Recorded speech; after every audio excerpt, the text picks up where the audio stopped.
So yeah, that's the thing. If it wasn't for that moment where Mum got me into these singing lessons, I wouldn't have been doing some of these incredible things that I've done in my time. So I mean, I'm very thankful for. Did she have to push you for that? Because I did a lot of music at school as well. Academically, well, I showed up.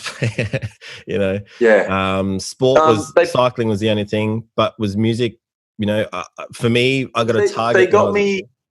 They got me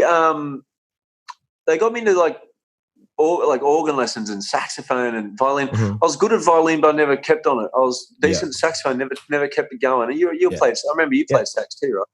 Mm-hmm. And I never kept it going, but for some reason, singing just kept me interested in it. Maybe because I was good at it, decent at it. I don't know. Yeah. I just kept me into it. I loved it, and I was getting success, and I think I was getting a lot of, admiration from it, and which helped me through school. So Neil Whittington was right when he said he needs something to prove to the kids that he's good at. Yeah. That was the thing. That was. And in those musicals, you really shone. That was like Scott Fields, because I remember in year 12, I dropped a IPT, information processing technology. Just couldn't understand it. Just Shorty and Jacko were amazing at it. I was like 36% or something in some test, and I don't even know how I got that, to be honest. Dropped that one, and I remember seeing you in year 12, and I think every time that I saw you, you had a spare. I was like, wow, that's impossible. I had 18 spares a week. That's in year 11 and 12.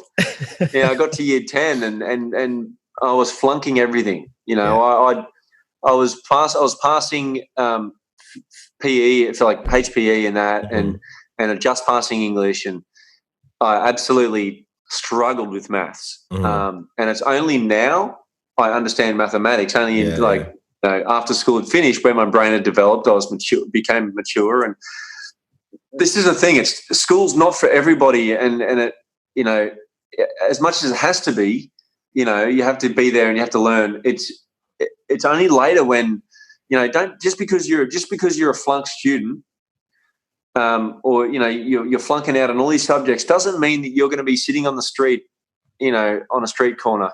You can be like you, Jules, and like myself, and like others that have struggled through school, and absolutely pump at it post graduation. Like, give it a fair stab. Like you take it.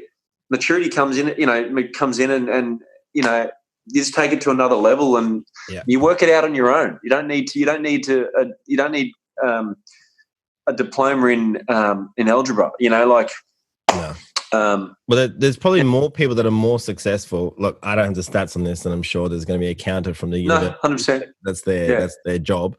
But there's probably more people that have actually done more with their lives that don't have a degree than do have a degree. There's plenty of people that are unemployed with 2 degrees, or perpetual students where they're doing their 4th degree or their master's, but they still don't really have the job in the field that they study in. Or they get the degree and they don't end up using that degree. So then they end up doing something completely different. Yeah.